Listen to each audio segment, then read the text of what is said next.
Hi everybody, welcome to my homestead and welcome to my channel. My name is Jared. Right now, I'm going to go ahead and go get some eggs, and then I'm going to throw some garbage away. And I just had a few thoughts that I wanted to share. The first of which is, yesterday I was talking to Grace. She's that girl that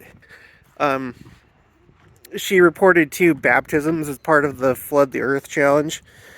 The 2 ladies, they're co-workers of Grace. And we were talking on the phone, and we were talking about how it really feels like the Lord is how He's preparing us for the second coming as far as family relationships go. And I don't know if it's the same for you, but me and her, we were kind of feeling this way. And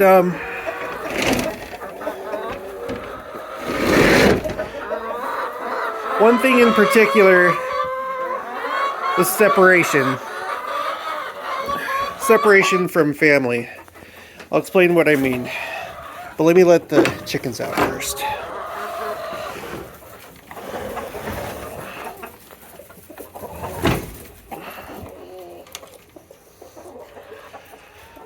There you guys go. Let me just sit out here for a second. So, kind of in line with what a couple of my recent videos were about, you know, there is a separation coming. Okay? The earth is going to be cleansed. Anyone that's living a telestial law will not be moving on into the millennium. And I am pretty sure that all of us have friends and family that are living a telestial law, whether you know about it or you don't. Because typically, when you're living in a not righteous way, usually there's shame involved. You know, generally everybody knows what's right and wrong in this world because everybody has the light of Christ. And so they know that. And so it's not like you know everything that everybody does in their personal lives, even though on the surface they may look really good. For example, at the time of Christ, you had the Pharisees, Sadducees, the scribes, those that outwardly it looked like they were just doing everything so great. What's wrong with you? That was weird. You know, back in those days, you would have been like, oh, Rabbi so-and-so is the best. He knows Torah. He knows all this. He knows exactly what to do in this situation, that situation.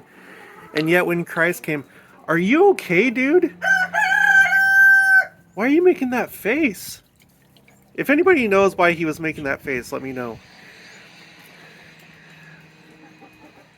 He's acting like he's like trying to get milk from him. I hope he's okay. I've never had a cow that's made that face before. And he's acting like he's trying to get milk from him. And it's been a long time since you've been on the bottle. Dude, that is so weird. If any of you guys have cows and have more experience than me, let me know why he's doing that. Hope that's not like a serious sign of anything. Anyway, the point is, at the time of Christ, there were people that seemed like they were amazing at the gospel, and it turned out that they weren't. Christ came and he called them out, and he knew their hearts. So, there's going to be a separation, okay? And one thing I think, I could be wrong, but I think at least for myself, in my own life, the Lord has prepared me and Jenica for separation. Because separation seems to have already begun with us in some of our friends and family members. Okay, and I'm not trying to judge. I hope that the people I'm thinking about make it through just fine. But what's happened from the time that we got... Oh, now you're having water? What's happened from the time that we got married is like, when we were married, we spent all sorts of time with my family, with her family, right? A lot of her family was still going to church and everything. But slowly, you know, one person moved to Vegas, another person moved to Idaho, another person moved to California, another person moved here and there, and just we had a lot less time together as a family because of distance. But then not only that, not just distance, but just less contact, just in general. And it's gotten to the point where now, us being here in Kansas, it's like, with some of these family members, it's just like they're not even really part of our lives anymore. And with some of them, there's been some arguments about church. Nothing like really too heated. But for example, you'll remember that I gave my brother, I sent him a copy of the Book of Mormon. You know, he grew up, member of the church, he received the Melchizedek priesthood, but he's gone away from the church, and now he's doing the transgender thing. And when I say he is a biological male. I don't do the whole, you know, thing. Here, let me give the cows some grain. So anyway, we've had a heated discussion, or a heated kind of like argument over that. You know, he was upset when I did that, and it put more distance between us, more separation. Don't talk as much now. Not because of me. I tried to be a peacemaker, but for some reason, that was just the worst thing I could have done, is give him a copy of the Book of Mormon. And he tried to guilt trip me and all that stuff. Okay, so anyway, to make a long story short, Jenica and I have felt that there's just been like a slow and ever widening separation between us and some of our family members. And I just wonder if the Lord has kind of been working with us and preparing us for when that final separation happens. And when I say final separation, I just mean when the earth is cleansed of wickedness. Because can you imagine still being really close to those that you love? And to some degree, you still will be. I still love all these different family members, but I think it's made it a little bit easier what's transpired. It's made it a little bit easier for when that day actually comes. And Grace, she had some similar things that she was sharing with me.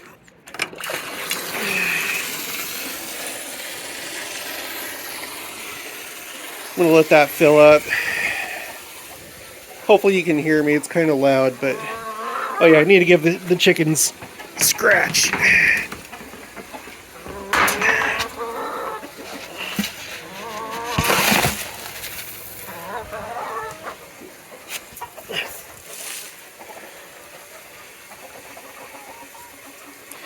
I'll do a little bit more over here.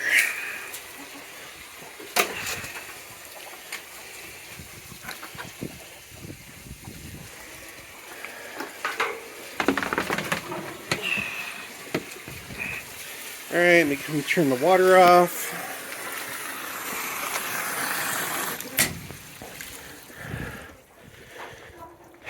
Yeah, so I tend to think that's right. It may not be for everybody, but I wouldn't be surprised if the Lord is working with many people to essentially help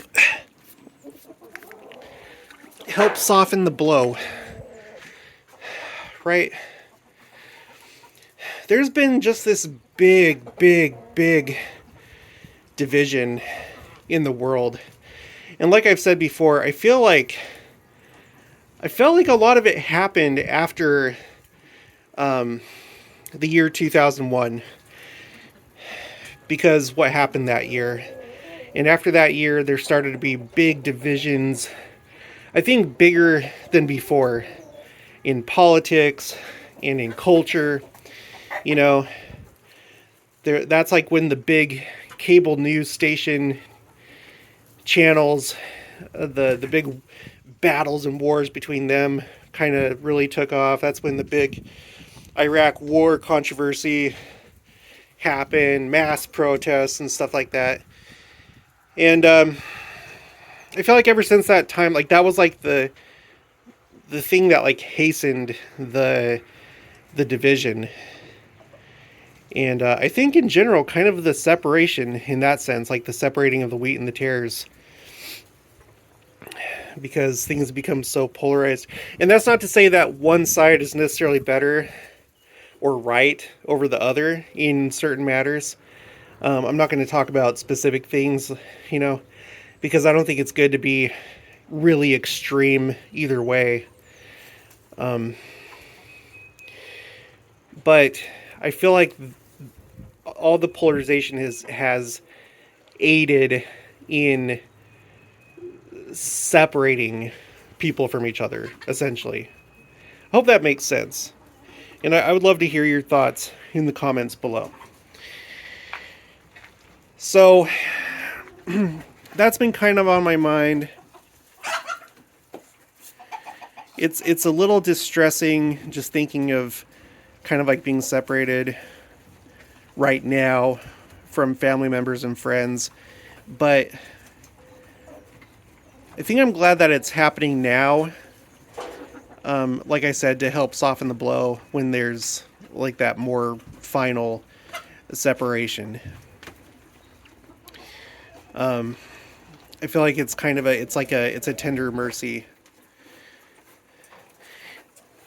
You know, I think that there's some of us that don't really, I don't know if it's realized, but don't really realize or really think about the fact that you know, putting the second coming aside, there is going to be a huge division in the human family.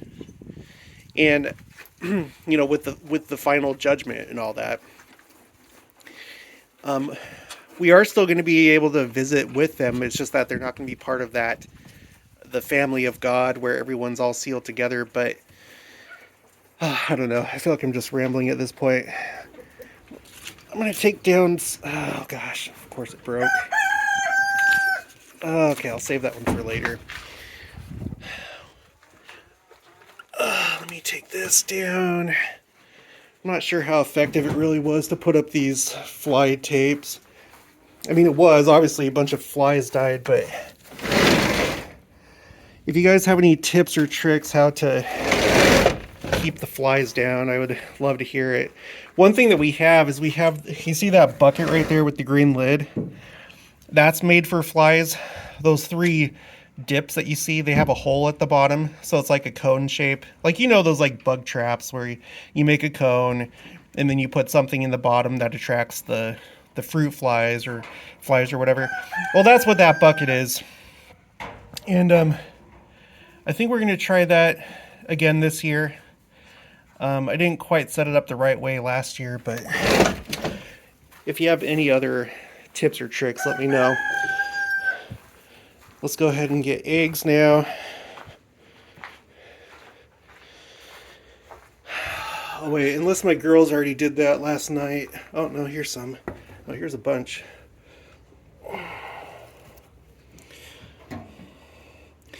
And you know, I don't want what I'm saying to be misconstrued and for people to think I'm saying that we need to separate ourselves from family, because I haven't like actively been doing that.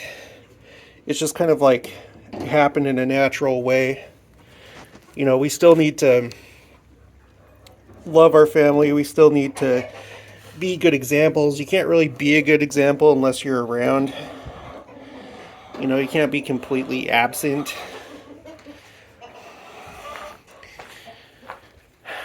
But at the same time, you do have to stay separate as far as like your beliefs go and how you allow them to influence you.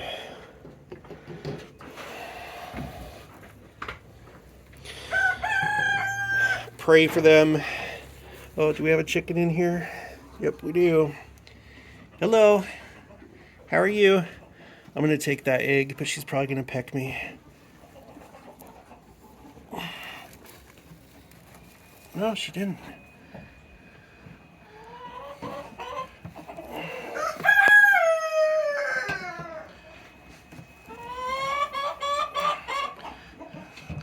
See another one over there. Can't believe she's not pecking me. Do you have any underneath? Yep, you do. Get those.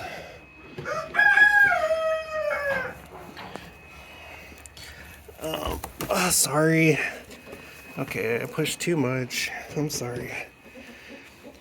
Hey, I opened the door so you can go outside if you want to. There's some scratch out there.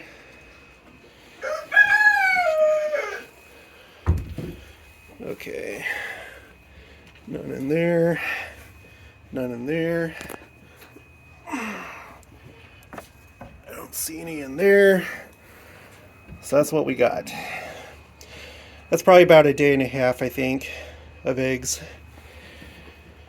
Okay, so let's go ahead. Let's come out here. Another thing I wanted to talk about is, you know, it's so easy just to let things turn into chaos, like what you see here, right? Just chaos. And this happened kind of slowly over time, and it's been overwhelming me kind of and stressing me out. But one thing that I realized, and I've done this before, it's not like it's a new concept really, but I guess I kind of remembered that the same way that this happened is the same way that it can be undone. You know, we could take like a full day and just go at it really heavy, and that works. You can do that. I mean, you know yourself from personal experience, I'm sure. But another way that you can do it, that in some ways may be more efficient or just better, is just do it little by little and just reverse it, you know? So for example, I'm just going to take this stuff right here and take some of these bags, and I'm just going to walk them to the garbage. And you know, really that's a lot of the times how the Lord works, right? He says that through small and simple means, and it's not all just done in a mad dash. It's done just like little by little, line upon line, precept upon precept. You know, our lives are the same way. You don't just suddenly become a perfect person. You go through a whole lifetime of repenting, making the same mistakes over and over, but then finally just kind of taking the time to work on just one thing that you have to repent of.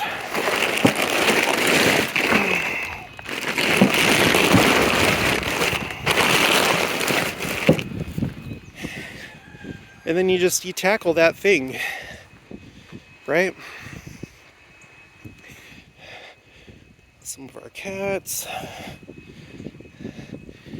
And there probably will be a day where we come out here and kind of like dedicate the day to cleaning up and stuff, but I figure if I do just a little bit every day, if I just take like one handful like that and do it every single day, that it's going to work. It's going to work. And before you know it, all the chaos is going to be reversed. And sometimes just like this, I think I'm going to do just a little bit more, because those fly ribbons have been driving me nuts. I kind of wish that we hadn't done them. Let's see, we'll take this one down. Take this one down. Watch out, dummy. I'm just kidding. I love you. You know that. Take that one down. And then, it's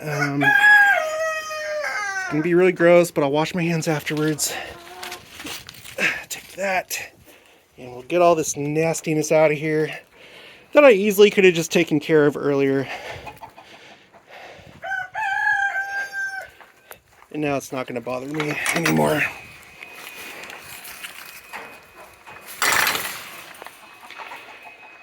So, I'm probably not telling you guys anything new. I'm not telling myself anything new, but maybe just use this as a reminder that you don't have to be overwhelmed and you don't have to remain stagnant. You just do a little bit every day. Just a little bit. And I know that President Hinckley, he was big on that. He put out that book called Stand a Little Taller.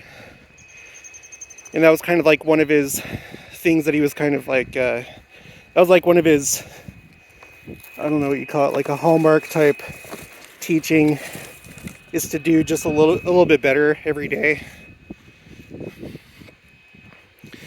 And I think there's great wisdom in that. Because again, look how our Heavenly Father works. And he's an eternal being. Well, we're all eternal. He's an exalted being. He's perfect. And yet, this is how he works. And I think it's a concept that's deeply rooted in just all of the universe, all of reality. That you do things in stages, and it's just little by little. And by that, great things come to pass. Let's see if I can do this one-handed. Nope, I gotta use my other hand. Hold on. Give me just 1 second. Almost there. There we go. Another thing I gotta do is I gotta like tighten the tension on this gate right here. I basically have to like tighten this cord right here so that it lifts the gate up more. And then this thing right here will like sit up in here better. It'll be seated up into there. But that'll be a job for another time. And that's okay. Don't have to do it all right now. Okay. Well, I guess that's going to be it for this one. I hope that you are able to take care of the chaos in your life. I think another important thing is to have a vision of what you want, because that gives you something to shoot for. And my vision is that, our outside property will be all just perfectly clean. And when I say clean, I mean just all this garbage and stuff will be thrown away. You can come out here and just be like, wow, this is a nice, clean little property. It's a happy place. Don't worry, I know I gotta mow. I still need to do the first mowing of the season. So, like I said, let me know all your thoughts and tips and tricks and everything in the comments. If you haven't already, please make sure to subscribe, like this video if you liked it. Make sure to share it, and I'll talk to you guys later.